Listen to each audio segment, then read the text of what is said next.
Hallelujah. Praise the Lord. Napakabuti ng Panginoon dahil nandito po muli tayo. At tunay nga napakagandang pagmasdan ang mga aura, mga ngiti, mga mukha ng bawat isa sa atin. Hallelujah. Praise the Lord. That only proves that God is indeed an awesome God. Di ba? Kahit may mga problema, pagdadalo natin, and yet we're still here to give honor and praises to our God. So before we proceed, tayo po muna ay magkaroon ng konti panalangin para sa gabay ng Banal na Espiritu Santo. Salamat po, Panginoon. Napakabuti mo sa amin. Salamat sa biyaya ng iyong ang pag-ibig. At muli po, Panginoon, kami magsalo-salo sa pag-aaral ng iyong salita. May the power of the Holy Spirit rest in all of us, in our hearts, in our minds. Bless my mouth, my lips, and my tongue, O Lord. Let your word delivered mightily and powerful, O Lord. May guide me. I don't know anything, Lord. Just use me as an empty vessel. May we give you all the honor and the glory and the praises while we study your word in Jesus' name. Amen.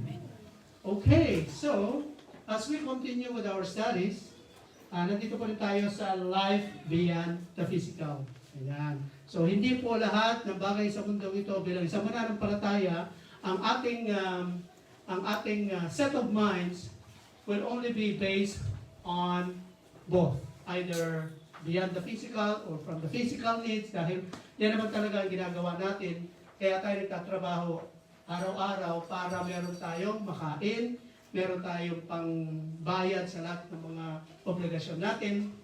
And at the same time, that passion and our commitment and our obligation to make both ends meet is to work hard, and by the help of our God, He will bless each and every hardship na ginagawa natin sa ating pag-aaral at pagsiservisyo sa Panginoon. So, nandito pa rin tayo, the quest for true wealth. Ayan. Hindi pa rin tayo maalis dyan dahil napakaganda ng mensaheng ito na I pray na this message, these studies will always inculcated in our hearts. Na dapat natin malaman na hindi lahat ng bagay dito sa mundo ay kaligayahan. Dahil ang tunay na kaligayahan ay nakikita natin sa tunay na wealth. Saan? Sa Panginoon. Ayan. So, nandito na po tayo. Nandito pa rin tayo sa finding contentment and peace. Ayan. As we pursue the quest for true wealth, marami po tayong natutunan. And one of them now is finding contentment and peace. At nasabi natin last time, dinefine natin ano ba ang contentment and peace. Are they go together? Or are they different? Are they inseparable? Or they are both important in our life? So, may nagsabi na both of them, because if you have the contentment, therefore, you will have the peace of mind. Pero di namang pagkakataon na kahit meron kang peace, you still not have the contentment. Kasi nga, you still want more and more and more. But you have the peace. Kasi nga, marami kang fulus sa Arabia. Marami kang pera. Aduti kwartayo. Kwarta. So, kwarta tayo. So that makes us sometimes have a peace of mind kasi meron tayong inaasahan na pera sa bangko, meron tayong nag-ipon. That will make us have peace in our mind. Kasi kung wala po ganun, then we'll always strive for something else and more better to accumulate. Well, and then, dinefine natin at tayo po nag-aral, ang application pa rin nga, dito na tayo sa application of spiritual riches, and then, pinag-aralan natin last week of finding contentment, at ito nga yung ating pinaka-main verse. We started for the verse 11 dito. Kung paano maging kontento ang isang tao. Alright? Ito na ngayon ang pag-uusapan natin itong pangalawa na ito. There are 3 verses, 11 to 13 of Philippians chapter 4. Alright? So dito nga, pinag-usapan natin last week, how do you find contentment and peace? And then pinag-aralan natin, ito yung mga men of God who finds contentment and peace with the Lord. Alright? And then, ito, dinefine nga natin na ang contentment ay independent of circumstances. Ayan. Paano natin magagawa yan? Pwede ba yung ganun? Pwede ba na makontento ka sa isang bagay na wala ka? O pwede ba makontento ka sa isang bagay na meron kang dinadalang pighati sa buhay? Pwede ba yun? Pwede ba mangyari yun? Contentment independent of circumstances. Pinag-aralan natin yan last week and we had so many revelations, messages, and lessons that we have learned from this. Ayun na. Ayun.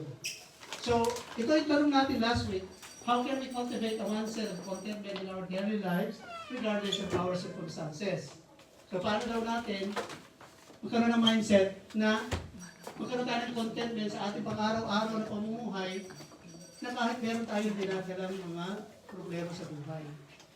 Na kaya natin maging isang kontento sa isang bagay na meron tayo na kahit pa alam natin na marami tayong utang, marami tayong nabayaran, marami tayong obligasyon. Mas lalo kung recently nagbakasyon ka, wala kang dalang pera, di ka utang ka.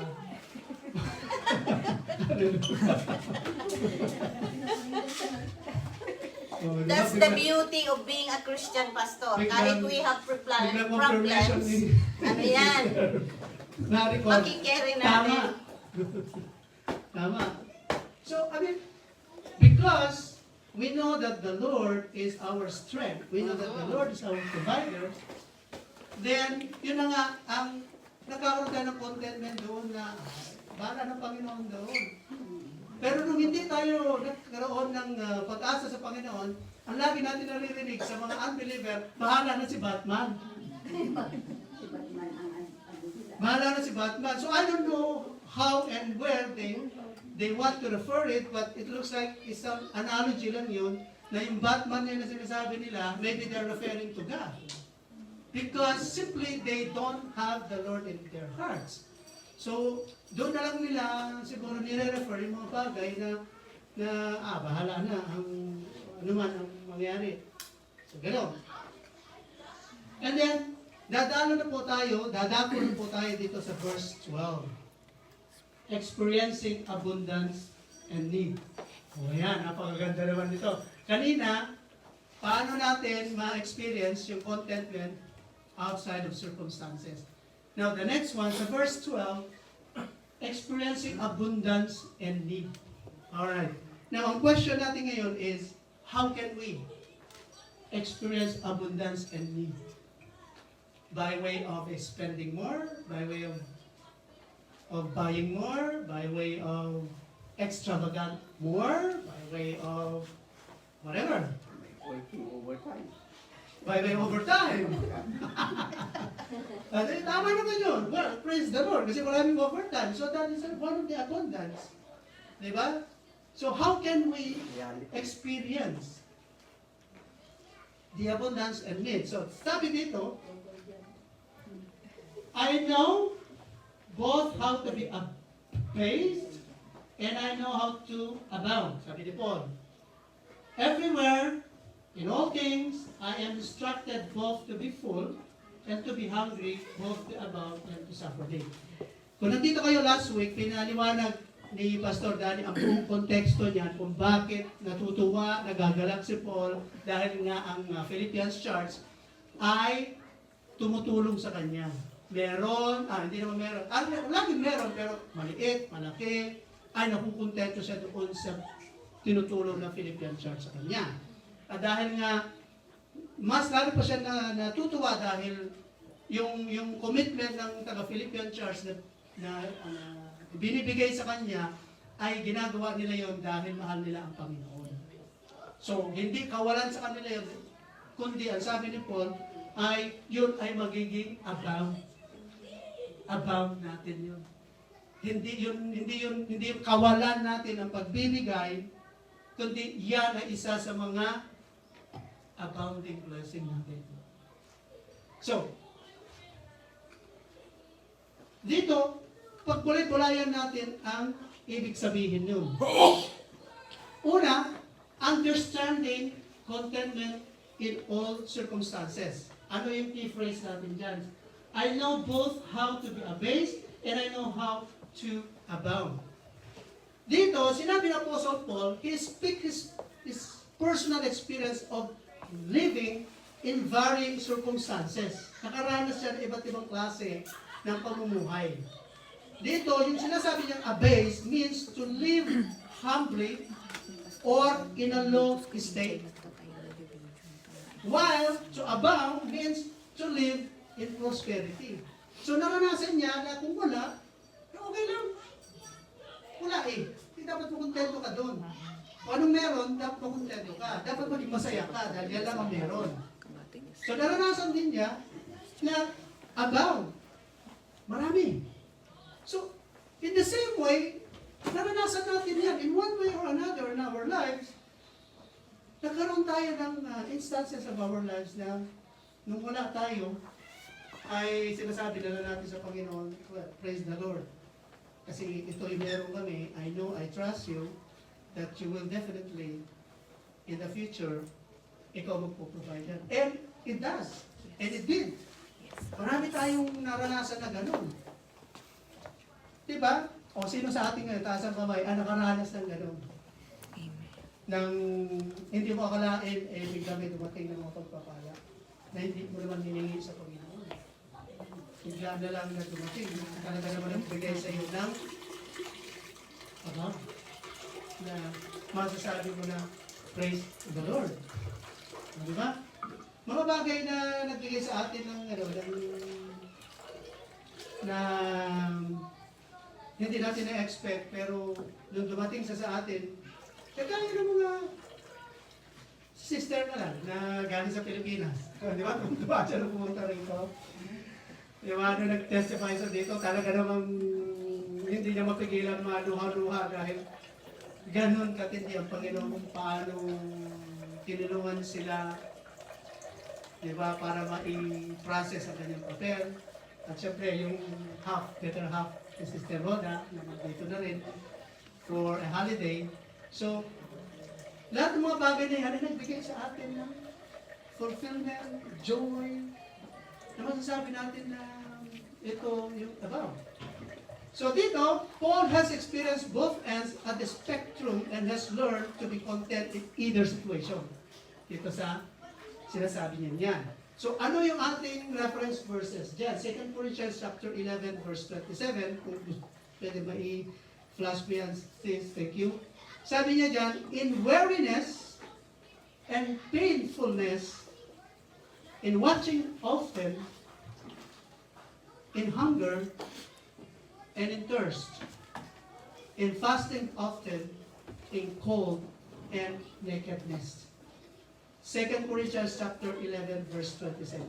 In weariness and painfulness, in watching often, in hunger and thirst, in fasting often, in cold and nakedness.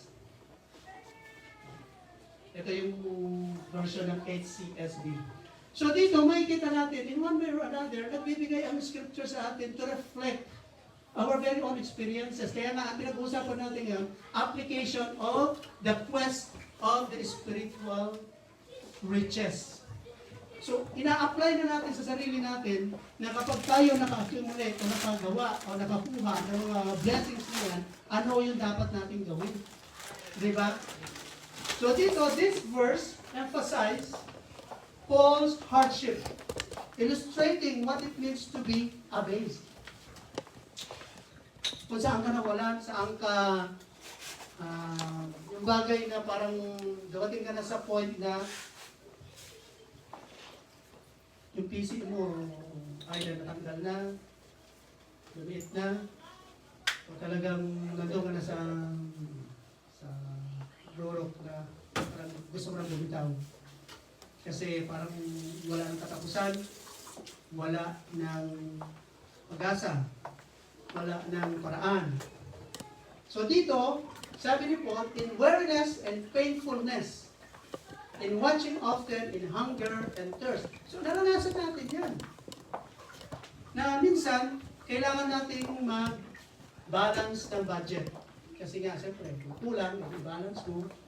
Yung mga bagay na dapat natin i-sacrifice sa mga pangangailangan natin para matugunan natin ang pinaka-buod ng ating pangangailangan.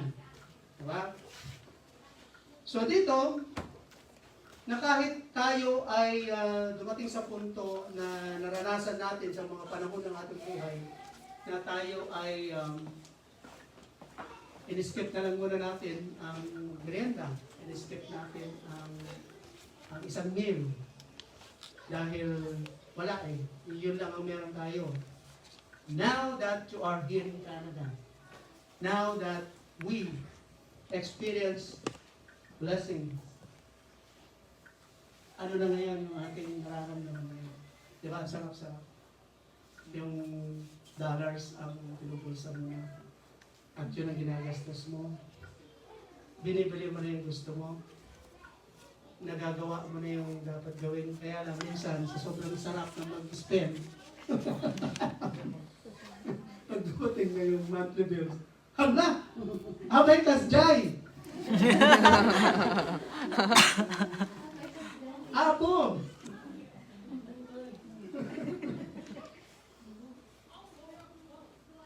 Not to know na kasalanan naman natin yun kasi we spend too much without balancing the budget. May mga binili tayo na hindi naman natin kailangan. Na naitago lang natin doon. Na sa kagustuhan natin na hindi siya magasgasan, na hindi siya maalikabukan, ay inilalagay lang natin doon yung paborito natin mga binili. Na hindi naman natin nagamit. So, Hoarding. Hoarding. Kumbaga, we have the means to spend money now kasi nga, Face. kaya na natin. At least nagagawa natin. The only problem there is that Nakutukology ko. exercising that privilege, that blessing is sinasabi nga nila overkill, na nasobrahan. Dahil masarap kasi bumili, masarap ang mag-shopping, masarap ang kumain. Diba? So, dito makikita natin na tinuturuan tayo ni Paul na binibigyan tayo ng example na siya ay nakaranas ng mapagati, nakaranas siya ng walang makain, nakaranas siya ng minsan nagutom at hindi makainom. So sa pangalawa, 1 Timothy chapter 6 verse 6 to 8 says, makikita natin how Paul says, I know both. Alam niya how to be abased and I know how to be abound. Dito sa 1 Timothy chapter 6 verse 6 to 8, but godliness with contentment is great gain. For we brought nothing into this world, and it's certain we can carry nothing out. And having food and raiment, let us be therewith content. See? But godliness with contentment is great gain. Dahil ang totoo nga naman, wala naman tayong dala-dala dito sa mundong ito. Sabi nga ni Job, lumabas ako ng naked, bakit ko na kami? Kasi wala akong dala paglabas ko. So, whatever we have right now, quest for spiritual riches is one to know that not everything is beyond the physical. Everything is normal in this world, and everything will pass away, but the true contentment is found in the Lord. Godliness with contentment is great gain. Diba? So kapag tayo ay nakontento sa anuman ang meron sa atin ngayon, praise the Lord. Godliness with contentment is a great gain. Hindi natin kawalan yun. Mas lalong hindi natin kawalan kung may mangutang at sasabihin natin, wala ako sa budget, sisi. Sensyakan. Awante kwarta. Sasabihin mo na sa kabila, ang dami mga ano eh, lalo mga racket eh. Parang mawala ng kwarta. Di ba? Isa nga, wala ka sa ano eh, sa church dahil sobrang racket mo. Hallelujah. So, makikita natin dito na So, grabe ka ulit. Yung but godliness with contentment is great. May tinutukoy dyan na kung bakit the word but it is a conclusionary. Meaning the writer is referring something. So we cannot understand the verse 6 without knowing the preceding or the verses above. So kindly Sister Sarah, so that we may able to understand verse 6.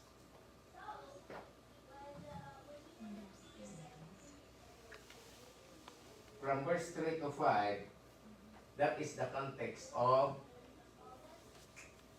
verse 6.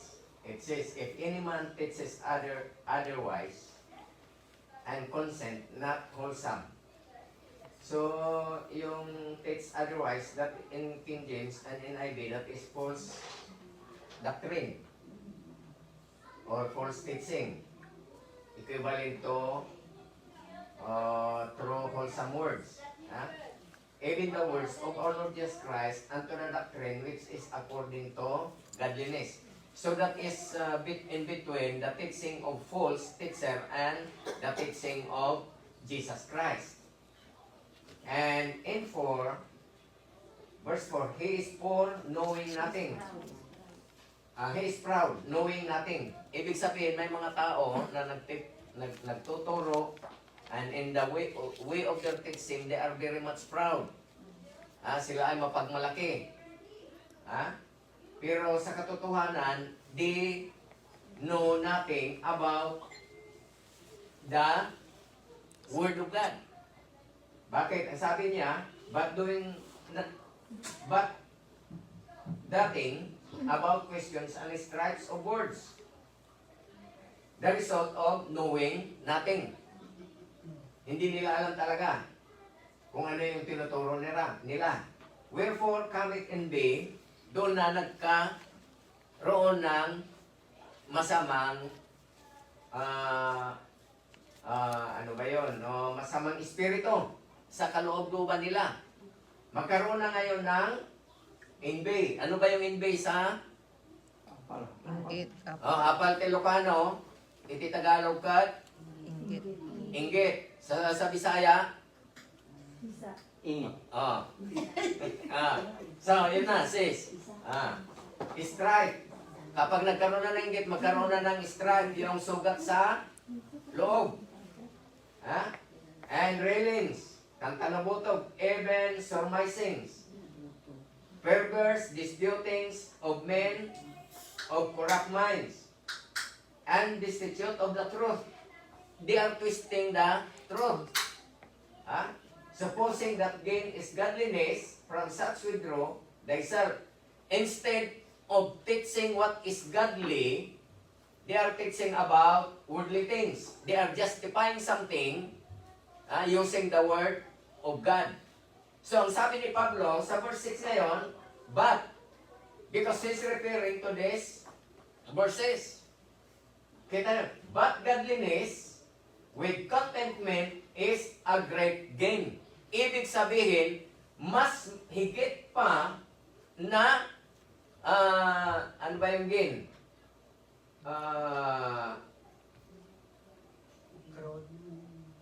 Kita, di ba? Pag gain, pag may ano ka, ganansya, or mapala, mas higit pa daw na mas may mapapala ang tao sa makadiyos na kaisipan. Yun ang ibig sabihin ng verse 6. Kaysa doon sa nagangat ka ng malaking pira at ano pa man, nagka-induce ka, nagkaroon ka ng inggit dahil binabase mo yung sarili mo doon sa katayuan ng iba.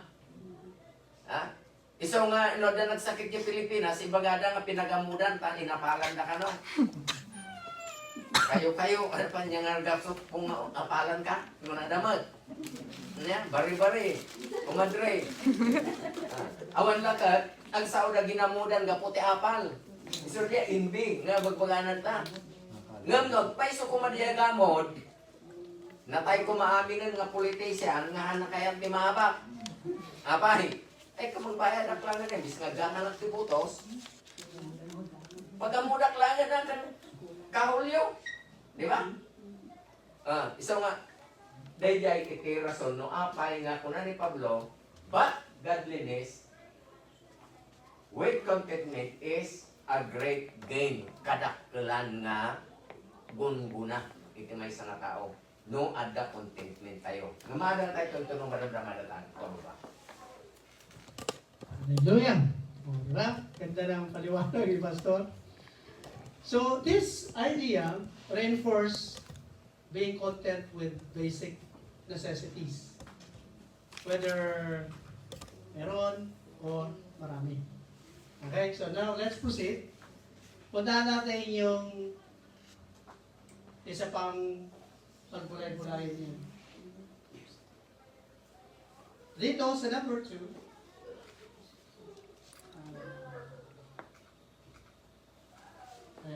learning through instruction and experience. Nandito pa rin tayo sa Philippians chapter 4 verse 12. Na kung saan sinabi nga ni Apostle Paul na alam niya ang nakaranas ng meron at wala. So dito naman, as we apply, the key phrase pa rin dyan is everywhere. And in all things, I am instructed both to be full and to be hungry. Ano ibig sabihin dyan? Paul emphasizes that his understanding and contentment come from divine instruction. I'm instructed both to be full and to be hungry. He has learned to be content whether he has a plenty to eat or is hungry. This learning is not merely theoretical but experiential, shaped by his life's circumstances. So makikita natin na dito ay kahit si Paul mismo ay naiintindihan niya. Kasi ang hirap kasi na kapag hindi natin naiintindihan yung sitwasyon natin at pipilitin natin ang isang bagay na kahit alam natin na meron naman tayong line of credit. Open naman yun as a cash. Ano muna tayo, mangutang muna tayo. Diba? Para meron tayong pambayad dito. May pambayad doon. Meron pambili dito. May pambili doon. So, makikita natin na kailangan maintindihan natin na kung talagang hindi talaga pwede, ay huwag pilitin. Kung hindi talaga kakayanin, ay huwag mong gagawin. Diba? Dito sa James chapter 1, verse 2 to 4, makikita natin dito, James chapter 1, verse 2 to 4, sabi ni James, my brethren, count it all joy when you fall into diverse temptation, knowing this, that the trying of your faith worketh patience. But let patience have her perfect work, that you may be perfect and entire, wanting nothing. Diba? Consider it great joy, my brothers, whenever you experience various trials, knowing that the testing of your faith produces endurance. Kagaya ng sinasabi ko nga kanina, kung talagang hindi pwede, ay pagpilitin. Kung hindi talaga kakayanin, ay huwag gawin. Kasi nga, natatest kasi yung ating faith pagdating sa mga bagay na natatempt tayo na bilhin ng isang bagay na kahit alam natin na kailangan, kung pwede naman medyo i-hold muna para susunod kung makaipon, doon pa lang natin bibili yung bagay na yun. So, dito,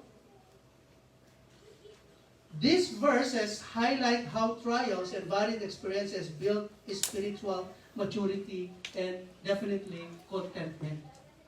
Dahil makikita natin na even si Paul nga, na alam natin na ang salita ng Panginoon na siya nagbibigay sa atin ng kalakasan, siya nagbibigay sa atin ng hope para masabi natin na kahit ano pa man ang mga bagay na, nagbibigay sa atin ng temptation para mag-spend more. Ako nga, minsan, dahil sa kagustuhan ko na ng buhay ng Pilipinas, maraming naglalaro sa isip ko. Siya nakukuha ng pera.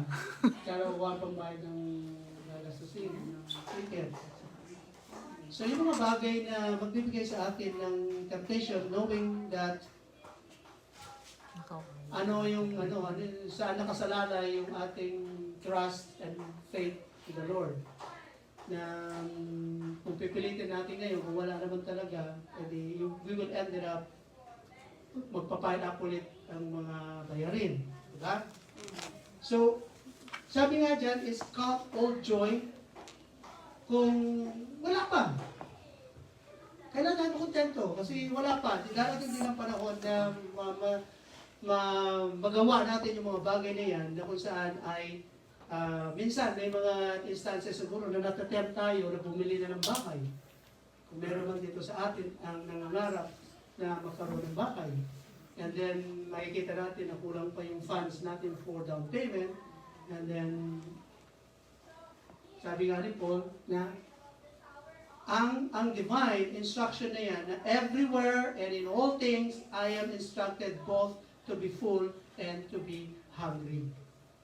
Na pwede naman wala yun, pwede naman kasi meron naman tayong tirahan, meron naman tayong apartment, na hindi naman natin kailangan magmadali para bumili ng bahay kung wala talaga pang down payment. Napakalaki pa naman ng down payment. As far as I know, $70,000 yata ang isa. So makikita natin mga minamahal na kahit pa dito sa Psalms chapter 37:25 na kung saan sabi dito, I have been young and now I am old. Yet I have not seen the righteous forsaken, nor his seed begging bread.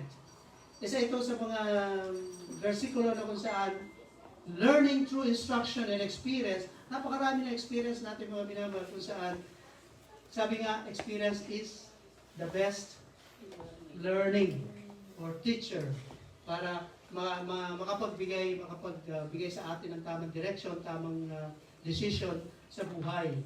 So dito, sabi niya, this assures that God provision is consistent.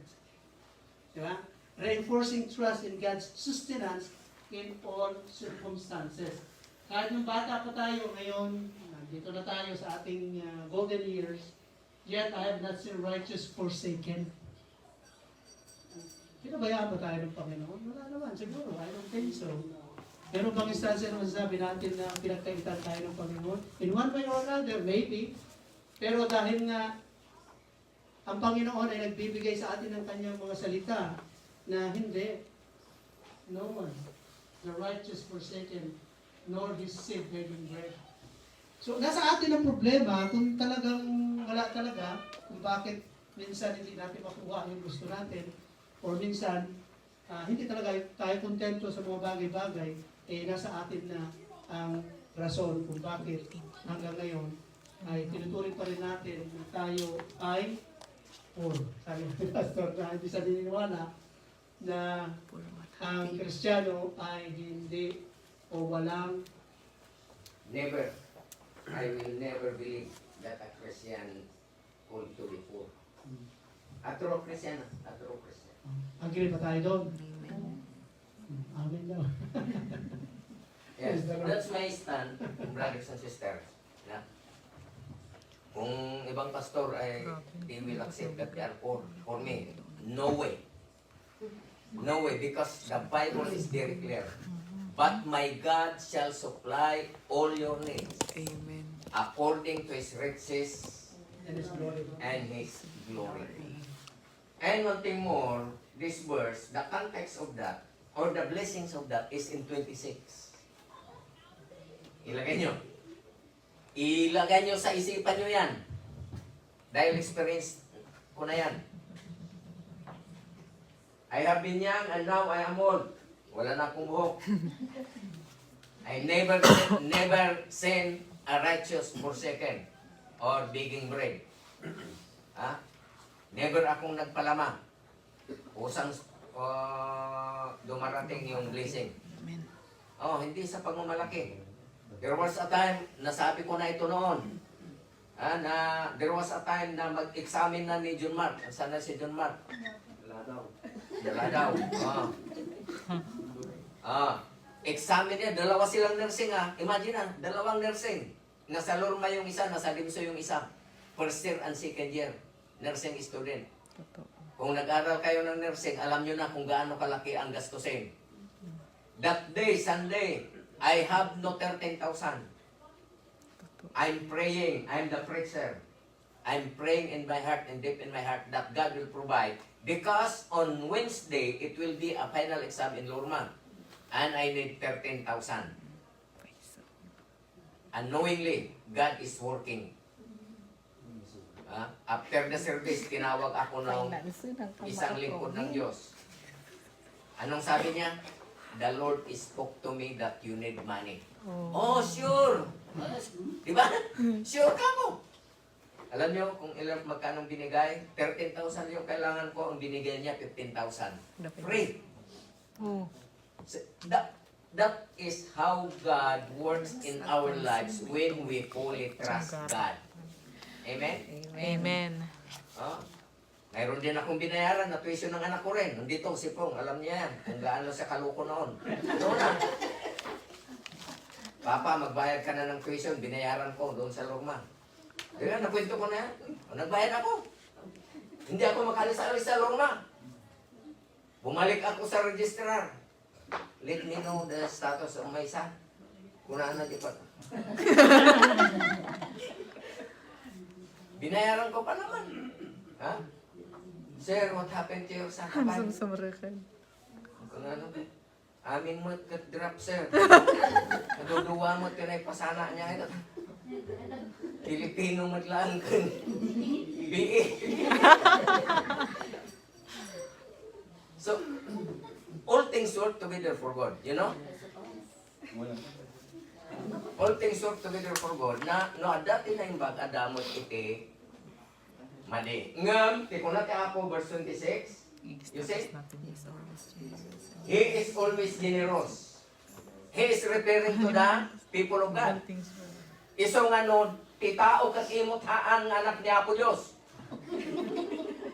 You say, pag may misaman says, so that we can, so that we will understand. Exegesis ito. Yung sinuturuan ko sa sa homiletics at sa hermeneutics. Following subject is hermeneutics. So that, because you cannot stand in one verse, you have to get the context. Ano yun? I have been young and now I am old, yet I have not seen the righteous abandoned or his children begging bread. He is referring to the righteous man. He is referring to the parents. Sa verse 25. Kaya Sister Leonor, huwag kang mag-alala dahil alam ko, you are generous to the Lord. Because you are generous to the Lord, the blessing is, He is always generous, always lending, and His children are a blessing. You see? And His children are a blessing. Bakit magiging blessing sila? Kung ano yung ginagawa ng ama at ina na generous, magiging generous din sila. At kung naging generous sila, they will be blessed. Can you get the point? Bakit sabi niya? Lending. Always lending. Bakit? Sa King James Free sabi doon, they lend freely, sabi doon sa King James. Amen. Tingnan natin. No, this is Sunday school, but we are learning. Yeah. Right? Yeah. Tingnan natin. For the Lord He is ever merciful and lenient, and His sin is blessed. So kapag ginawa niyo yung tama, pati anak pala ninyo mabe-bless. Amen. Amen? Amen. Napadagdagatan. I know it already what I am talking. But remember, in the family there is always one. So true. Can you get that? In the family, there is always one. One to be good and one to be bad. That is reality. Yes. Haan nga gusto nga yan. Duduwat anak na nga, amunan mo sino di may sa kan sino di may sa. Nung may sa amo mo, yes, saksak ko eh. Saksaki labat. So, that is the essence of being generous parents. Your children will be blessed. Amen. Amen? Na lang. Ngam no da tayo, kat ulbudan tayo ni Apo Diyos. Ulbudan tayo ti sarili tayo. Ulbudan tayo ti pamilya tayo. Curse always follows after you. Kanyo kita point? Iso nga, haantay nga makalumang ka ni Apo Diyos. Because knows your mind. Knows your heart. Apa na nga kastoy ti pamilya? Apa na nga kastoy? Apa na nga kastoy? Kat, han ka mo nga makalit. Kaskala ang makalit. Naman ka talaga nga makalit. Matalot. Ngamti ko natin Biblia. The righteous is being blessed. Iso nga, urahan ka sa saon, may pakita no, anya di ada kanya. Di mamad ka na. So, the children, Deuteronomy chapter 28, napimpintas man na yan. The promise of God to Abraham. And Abraham is our father. Kunanakat, I will bless you when you go out and when you come in. I will bless your children and the children of your children. Kaya't nga sa uwan pati apo. Naman yung pa'y ngamot sa uwan yun ang pa'apo yun. Sakat ang mukon sa uwat, tad apok nga, natubra myself.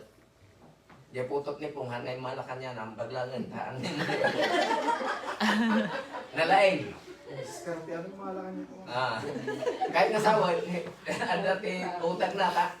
Manipot elementary, honor na dyan, ginggana tatada dyan dimso. Kaya moment, mabihan iso na dyan dimso eh. Ay, nagtatakpailaan. Apay, he is blessed. And that is included to the line of the family. So nga, tatnong amo ni Sister Esther, iti ragsak tanda apo na, amumon, sarang niya tarangidan. Ganyan lang. Praise the Lord. O, di ba? Napakaganda. So, let's continue dahil wala na tayong oras. Number 3. Yan.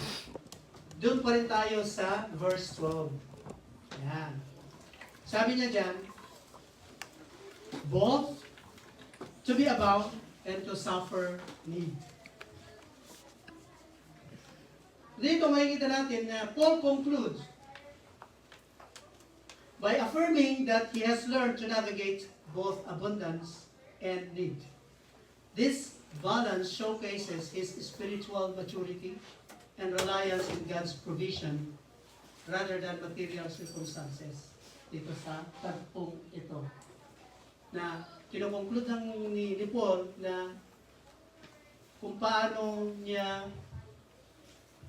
binalance yung meron at wala. At doon siya nakukontento dahil nakadepende sa spiritual maturity ng isang mananampalataya. Correct. Correct. Kasi kung spiritual maturity mo ay medyo mababa pa, maraming negativity yan. Maraming complaint. Maraming mga, ano tawag na, hanas-hanas ba? Ano sabi nila? Hanas-hanas o ano ng mga pinagsasabi na hindi na acceptable at nagre-reflect ngayon sa personality ng isang tao, isang mananampalataya at hindi yun may tatago. Kusa yun lumalabas. Sabi nga sa Matthew, what is your heart will go out.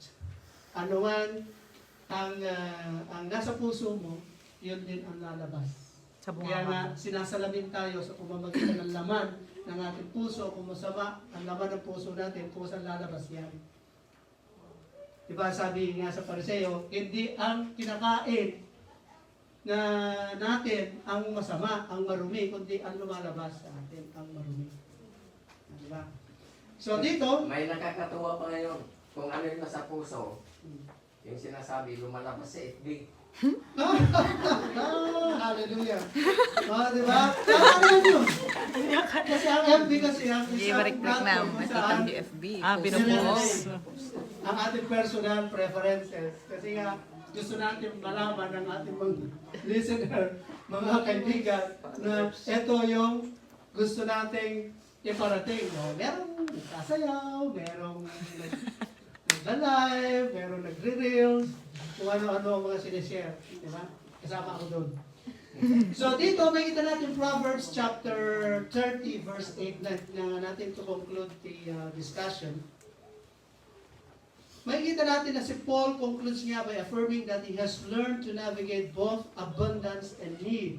This balance showcases his spiritual maturity and reliance in God's provision. Sabi niya dyan, remove far from me vanity and lies.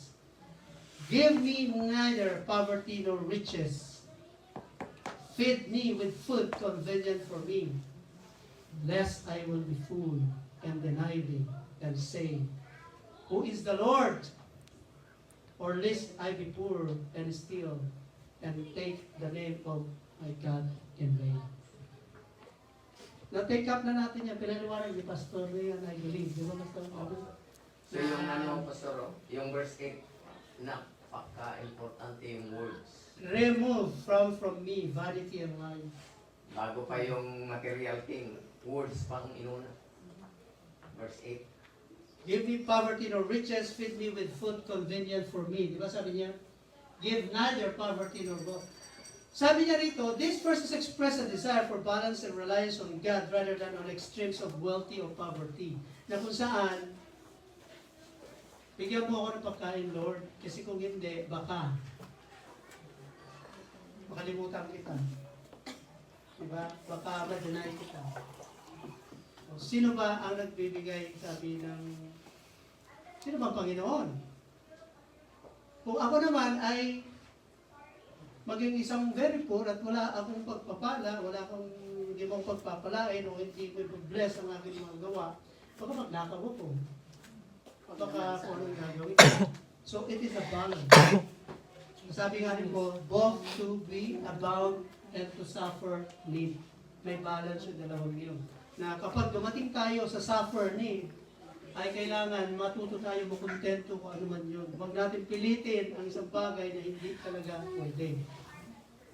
So sa Hebrews chapter 13 verse 5, sabi po niya doon, let your conversation be without covetousness and be content with such things as you have, for he had said, I will never leave you nor forsake you. So dito sa verse na yan, sa Hebrews chapter 13 verse 5, na meron o wala, ang Panginoon ay nandyan. Amen. Siya yung meron. Di ba?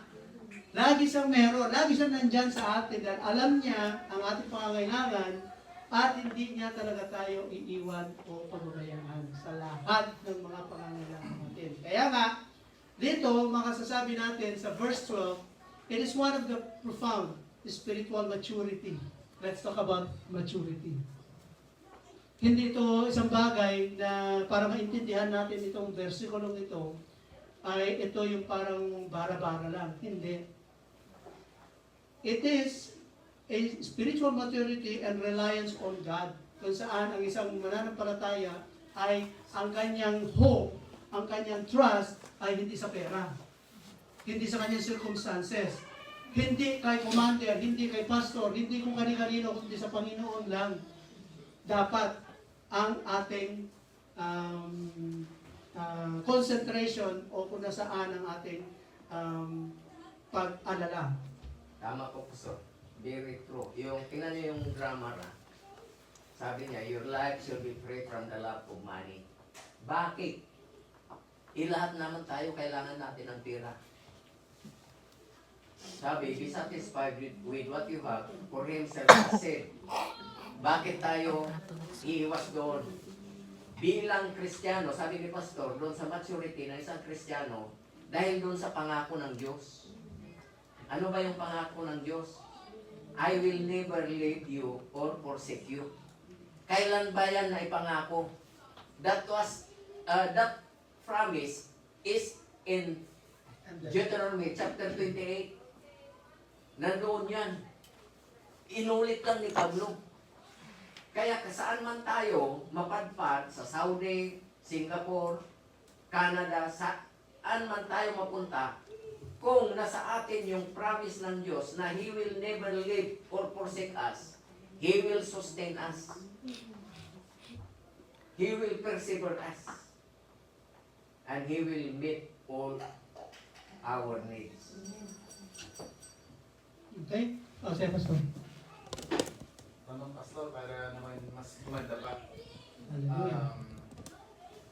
Contentment versus abundant life. Yun yung usapan natin na. Tama? At contentment, ibig sabihin, kung ano yung meron, Yun ang grace. But, in contrast with that, why God still give us abundant life? Kung itinuro na nga niya yung contentment, bakit i-insert niya pa yung abundant life? Parang ano, mayroon akong narinig na sermon doon. Ang title niya is, hindi mo bagay maging mahirap sa mga Kristyano. Yun yung kanya, tema niya. Sa mga Kristyano daw, hindi natin bagay ang maging mahirap. Now, when I'm still working back home in DSWD, I have a member, he's a pastor. He is a member of Pantawid. And Pantawid, or Portis, they belong to Poor family. Poorest of the poorest. No. So parang yung question ko ngayon, how come this pastor, member siya ng Portis? And paano siya magsesermon na yun na God is good? Yun yung tanong ngayon. Tama? Di ba? God is good. But, you are a member ng Portis. And you belong to the worst of the poorest. Now, very complicated, di ba? Sa part ng pastor na yon. Now, si David, sabi niya, in chapter 23, "Hindi ba pastor ko, awan ko di pagkurangan. The Lord is my shepherd, and it's gonna be one." And in the part of John 10:10, John chapter 10 verse 10, sabi niya doon, na ang pagpunta ng devil dito is to destroy, steal, and kill. But, si Jesus, pumunta siya dito to give abundant life. Now, what is that abundant life? It is about material thing or spiritual thing. So, yun yung tanong ko ngayon. Yung abundant life ba na pinag-uusapan natin dito, it's all about material thing or spiritual thing? Kaya gusto mong sumagot?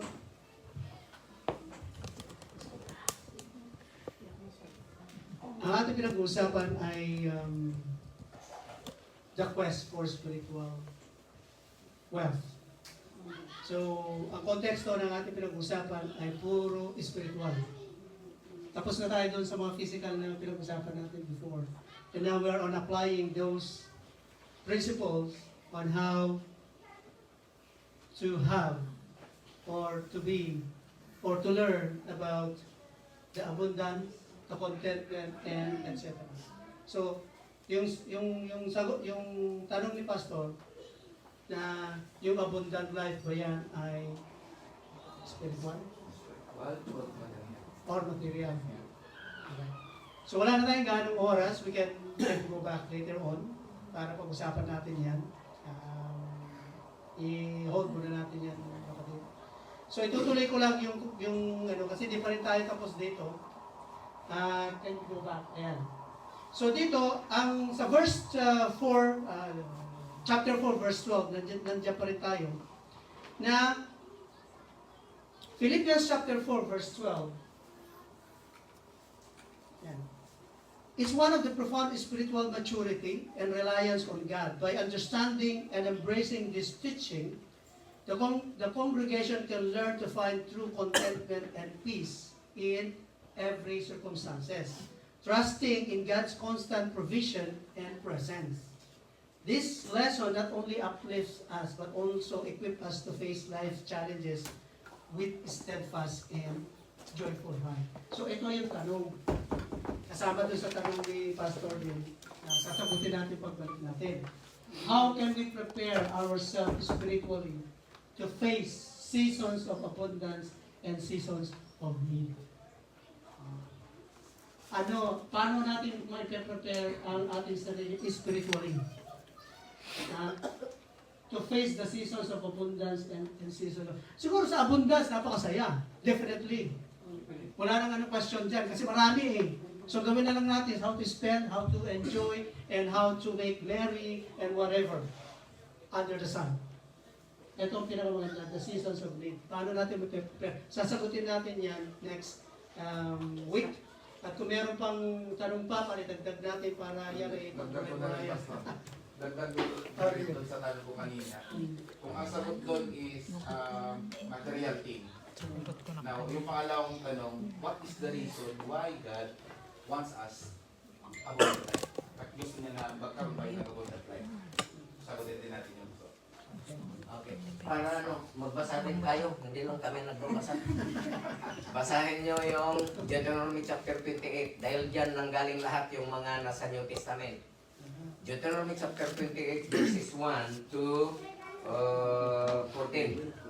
Makita nyo na dyan kung spiritual ba yan or material or parehas. Or both. Tingnan nyo. Deuteronomy chapter 28 verses 1 to 14. Makikita nyo yan, mga kapatid. Okay. Time's up. Thank you. Praise the Lord. So that concludes our studies at length of 10 minutes. So let's close with the prayer. Banal, makapangyarihan sa lahat na pagpala namin, Ama. Salamat po, Lord. Napakaganda ng iyong mensahe sa amin. Tunay nga po, Lord, na may mga tayo, Panginoon, dumaraan talaga kami na kami walang-wala. Minsan, nawawala din yung aming trust. Minsan, nawawala yung aming joy. Dahil nakatuon yung aming isip na paano na, anong gagawin namin, saan kami kukuha, at ano yung mga dapat namin gawin. Lord, alam namin na ang mensahe mo sa araw nito, Panginoon, ay hindi mo kailangan kami iwan o pababayaan. At ikaw po, Lord, yung aming provider. Ikaw mismo nagsabi, Panginoon, sa mga pinaliwanag mo sa araw na ito, Lord, na wala mang isa sa mga mananampalataya, Lord, na nagkulang. Yan ang pangako mo, yan ang sinabi mo, Panginoon. At mananatili po kami, Panginoon, na panghawakan yung mga salitang yan. At marami pang mga versikulo, Panginoon, na pwede namin panghawakan, na ikaw nga tunay ang siyang nagbibigay sa amin ng kalakasan. Tulungan niyo kami, Panginoon, na magtiwala sa iyong kakayahan bilang isang Panginoon Diyos upang ma-experience namin, ma-attain namin ang contentment and peace na yan. Kung meron man dito sa kalagitnaan namin, Lord, ang medyo nababagabag, Panginoon, let your mercy and your grace, the power of the Holy Spirit rest in their hearts, na maintindihan nila, Panginoon, na ang lahat ng bagay ay hindi lang puro beyond the physical, kundi ikaw, Panginoon, ikaw na ang Diyos na nagbigay ng lahat. Na kami po ay lumabas dito nang walang, alis din kami nang walang, Panginoon. At ikaw, Lord, ang nagpapakain sa lahat ng mga ibon. Lahat ng mga bagay na yan, Panginoon, ikaw po ang nagbibigay. How much more sa amin na mga anak mo? Alam namin, Lord, na sa ganitong paraan, Lord, ay tinetest mo ang aming pananampalataya. And help us, O Lord, strengthen our faith, O Lord. Strengthen us to trust you more than ever, O Lord. Salamat, Panginoon, dahil kung wala kami, Lord, ay ikaw ay nandiyan. Ikaw ang meron, Panginoon, sa amin. And we trust and we pray in Jesus' name. Amen. Amen.